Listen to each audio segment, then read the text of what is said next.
ஸ்ரீமதே ராமானுஜாய நமக. ராமானுஜ தயாபாத்திரம் ஞான வைராகிய பூஷணம் ஸ்ரீமத் வேங்கடநாதாரியம் வந்தே வேதாந்த தேசிகம். சீரொன்று தூப்புள் திருவேங்கடமுடையான் பாரொன்று சொன்ன பழமொழியில் ஓரொன்று தானே அமையாதோ தாரணியில் வாழ்வதற்கு வானேற போமனும் வாழ்வு. அனைவருக்கும் அனைவருடைய நமஸ்காரங்கள். சுவாமி தேசிகன் அருளி செய்த அர்த்த பஞ்சகத்தின் 9வது பாசுரத்தை இன்று அனுபவிக்க இருக்கின்றோம். முதல் 2 பாசுரங்கள் பிரம்மஸ்வரூபம், அதுக்கப்புறமா 3 மற்றும் 4 ஜீவாத்மஸ்வரூபம், 5 மற்றும் 6 அந்த விரோதி ஸ்வரூபம், 7, 8 மோட்சஸ்வரூபம். அதாவது அந்த பிரபத்தி பக்தி 7, 8 இது பிரபத்தி ஸ்வரூபம். அது பார்த்தோம். இப்போ 9வது பாசுரத்தில் மோட்சஸ்வரூபத்தை சொல்கிறார் சுவாமி தேசிகன். அற்புதமாக சொல்லியிருக்கார். எப்படி சொல்லியிருக்கார் அப்படின்றத பார்க்கலாம். பாசுரத்தை வாசிக்கிறேன். இரு விலங்கு விடுத்து இருந்த சிறை விடுத்து ஓர் நாடியினால் கருநலங்கள் கடக்கும் வழி காவலரால் கடத்து வித்து பெருநலம் கண்டு உயிர் உணர்ந்து தெரியாமல் அருள் செய்யும் ஒரு நலம் கொண்டோரும் திருவோடு உயர் அத்திகிரியானே. இது பாசுரம். பதார்த்தம் பார்க்கலாம். இரு விலங்கு விடுத்து. இரு விலங்கு அப்படின்றது புண்ணியம் மற்றும் பாவம். அதாவது சம்பிரதாயத்தில் புண்ணியம் பாவம் ரெண்டுமே விலங்கு தான். அதாவது என்னன்னாக்க புண்ணியம் அப்படின்றது பொன் விலங்கு, பாவம் அப்படின்றது இரும்பு சங்கிலி. ஆனால் இது ரெண்டுமே விலங்கு தான். நம்ம ஜெயிலில் இருக்கோம். அந்த ஜெயில் கம்பி தங்கத்தில் இருந்தால் என்ன, இரும்பில் இருந்தால் என்ன, ஜெயில் தானே.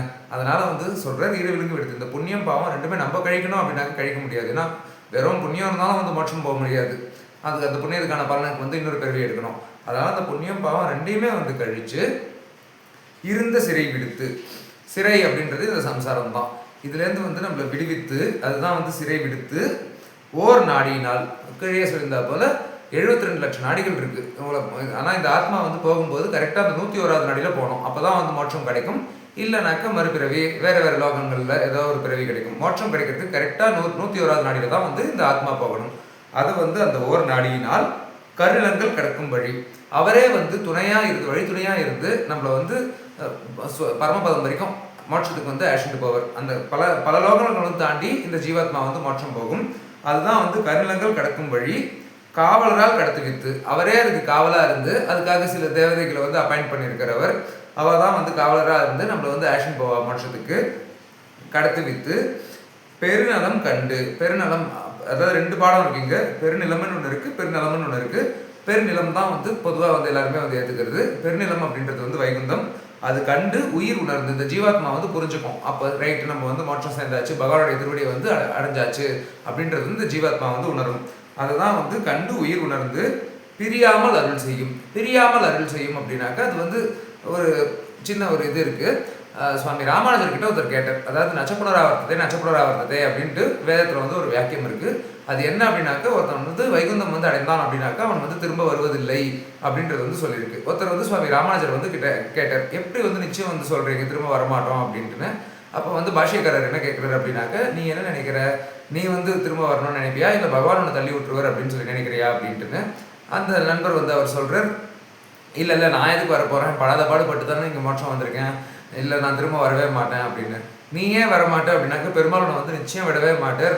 நீ இந்த ஒரு ஜென்மத்தில் விட மாட்டேன், பகவான்கிட்ட தான் இருப்பேன் அப்படின்னு சொல்லி சொல்கிற. கோடிக்கணக்கான ஜென்மம் பகவான் உனக்காக வெயிட் பண்ணிட்டு இருக்கார், அவரை அவனை திரும்ப தள்ளி விட போகிறார் அப்படின்னு சொல்லி பாஷ்யக்காரர் சொன்னார். அதுதான் பிரியாமல் அருள் செய்யும் ஒரு நலம்.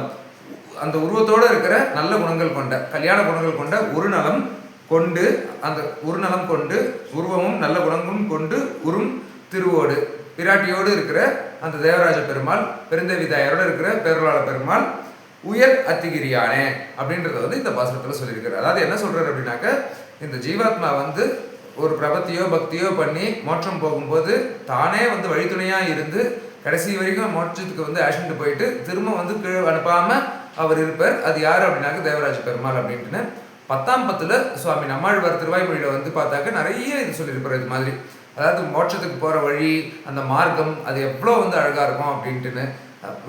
சூழ் விசும்பு அணிமுகள் தூழியம் முழக்கின ஆட்கள் அழித்திரை கையெடுத்து ஆடின அப்படின்ட்டு ஒரு பாட்டு. அதுக்கப்புறமா விதிவகை புகுந்தனர் 2 நாள் வேதியர் 10 பாங்கில் பாதங்கள் கழுவினர் அப்படின்னு ஒரு பாட்டு.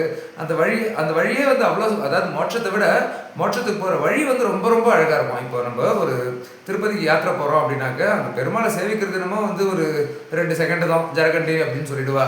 ஆனால் போகும்போது ஒரு சந்தோஷம் இருக்கு இல்லையா, நம்ம திருப்பதிக்கு போகிறோம், நம்ம பெருமாளை சேவிக்க போகிறோம் அப்படின்ட்டுன்னு. அதுபோல் பல மடங்கு இருக்குமா சந்தோஷம் நம்ம வைகுந்தம் போகிறச்ச. அதுதான் இங்கே சுவாமி தேசிகன் ரொம்ப அழகாக சொல்லியிருக்கார்.